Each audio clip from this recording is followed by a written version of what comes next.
हम अभी पूर्णिया के बनमनखी में मौजूद हैं और हमारे पीछे जो बड़ा बड़ा टायर और चक्का देख रही लोहा का है।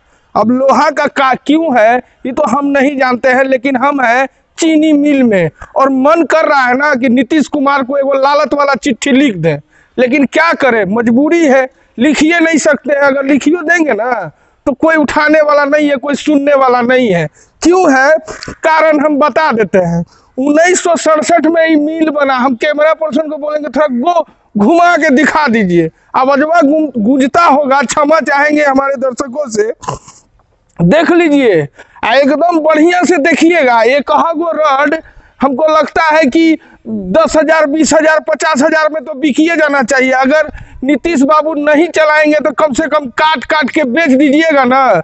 तो बिहार में अर्थव्यवस्था जो बार बार कहते हैं कि अर्थव्यवस्था का स्थिति बहुत खराब है, लेकिन अगर ये लोहा सब बेच देंगे ना तो हमारे पूर्णिया में बहुत कुछ काम किया जा सकता है। हमको तो लगता है कि करोड़ों का लोहा होगा, लेकिन हम ही नहीं कहेंगे कि बेच दीजिए, हम ही कहेंगे कि कम से कम इसको चालू करवा दीजिए। और नहीं चालू करवाइएगा ना तो हम एगो चीज आपको बोल दिए कि इसको काट काट के बेच दीजिए। कम से कम बिहार में बेरोजगार को कम से कम कोई तो रोजगार लोहा का बेचने से होगा। जैसे लालू प्रसाद यादव जी रेलवे में किए थे, जितना भी सड़ियल गड़ियल सब था ना रेलवे का, सबको बेच के उसको प्रॉफिट में दिखा दिए थे। कम से कम इहो तो कर दीजिएगा, और नहीं कीजिएगा तो कम से कम चालू करवा दीजिए। लालू यादव के रीजन में ही बंद हुआ 1996-97 में। अब 1996-97 में जो बंद हुआ उसके बाद इसका स्थिति इतना दयनीय है कि आप यहाँ आइएगा ना तो खाली गंदगी मिलेगा। लोगों को शौच करने का ही शौचालय बना हुआ है। कहीं भी जाइए आपको शौचे मिलेगा। अरे हजूर, आप कहते हैं कि बिहार में का बा, बिहार में बहुते कुछ बा, कम से कम जिगड़ा होके के चाहिए ये सब चीज के चालू करेला। अगर आप मढ़ौरा का मोटन फैक्ट्री को आप ले लीजिए, वो भी कई साल से, माफ कीजिएगा, कई साल से बंद है। ऐसी कई न जाने कितनी फैक्ट्रियां हैं। अगर इनको चालू कर दिया जाए ना तो हम लोग जो प्रवासी बोलते हैं, कम से कम प्रवासी सब तो जरूर हट जाएगा हजूर। क्योंकि यह जो मिल था इसका हिस्ट्री बता देते हैं, इसमें कम से कम 5,000 लोगों को रोजगार आसपास के लोगों को मिलता था। आप देख लीजिए ये जो बनमनखी है ना, इसमें 5,000 लोगों को, जो किसान थे उनका कम से कम यहाँ से जीवनोपार्जन चलता था। और कम से कम 700 मजदूर रोज खटते थे हजूर। कम से कम 2,000 लोगों को पर डे तो अब कुछ ना कुछ मिलेगा। बीमा भारती जी कह रही थी कि आचार संहिता लागू नहीं हो गया है, इसी के वजह से हम फीता नहीं काटे। लेकिन मैडम फिर तो आप ही का सरकार आया, कम से कम फीतवा तो काट दीजिए। कम से कम लोगों को तो लगेगा कि भाई चीनी मिल खुलेगा, यहाँ लोग तो नहीं करेंगे कि आके शौच ऊच करने के लिए। देख लीजिए कितना बड़ा बिल्डिंग है। अगर इसके लोहे को ही बेच दिया जाए ना तो हम कहते हैं कि बनमनखी का जो भी जरूरत का चीज होगा उसको पूर्ण कर दिया जाएगा। लेकिन न इसको बेचा जा रहा है, और बेचियो दीजिएगा तो क्या होगा हजूर, बस 1-8 साल में सब लीपा पोती होके बराबर हो जाएगा। इसीलिए कह रहे हैं कि इसको चालू कीजिए।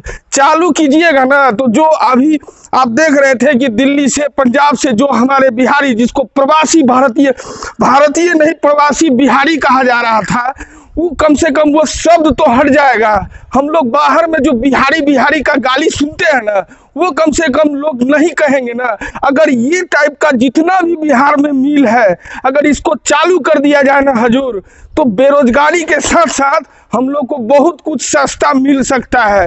ट्रांसपोर्टेशन में जो ट्रक है, कम से कम ट्रक है और एवं प्रकार की जो वाहन है, कम से कम उसमें ड्राइवर खलासी रहे ना, उसको भी रोजगार मिलेगा हजूर। इसको चालू करना बहुत ही जरूरी है। खाली कागज में और मीडिया के सामने में आके कहिएगा कि आचार संहिता है तो हम फीता नहीं काट दिए, तो अब तो आचार संहिता खत्म हो गया, अब आके फीता काटिए ना। इसका हिस्ट्री और भी बहुत कुछ है। लगभग 117-19 एकड़ में यह पूरा फैला हुआ है। अगर इसमें कुछ नहीं भी कीजिएगा, कोई भी चीज अगर आप इसमें खोलते हैं तो यहाँ के लोगों को, यहाँ पूर्णिया वासियों को बहुत ही फायदा होगा। आगे बहुत हमारे जो दर्शक है बहुत ज्ञानी है, बहुत कुछ कमेंट करेंगे, उससे हमको कोई फर्क उरक नहीं पड़ता है, लेकिन जो जमीनी हकीकत होगा ना हम वही दिखाएंगे भैया। इसके अलावा देखिए हम मुरेठो मान लिए, ठेठ बिहारी है, आप समझ लीजिए। और ठेठ बिहारी जो चीज बोलता है ना तो सीना ठोक के बोलता है, अब बोलेंगे भी भैया। और जब भी बोलेंगे ना हजूर, जब भी हम बोलते हैं तो आम जनों के लिए बोलते हैं, और मेरा वादा है आपसे हम वही मुद्दे उठाएंगे जिसके चलते आम आवाम को दिक्कत और परेशानी होता है, और मरते दम तक चाहे जो भी कुछ कर ले, जो भी गाली लिखना हो, जो कहना है कर लीजिए, लेकिन हम बात और मुद्दा उसी का उठाएंगे जिसके चलते आम और आवाम को, जो गरीब लोग हैं उनको दिक्कत और परेशानी होता है। भैया करोड़पतियों का आवाज उठाने के लिए ढेर ही मीडिया वाला है, लेकिन गरीबों का आवाज उठाने के लिए सहस्त्र न्यूज और ब्रजेश सिंह है और रहेगा। इसी तरह का वीडियो आपको दिखाते रहेंगे तब तक।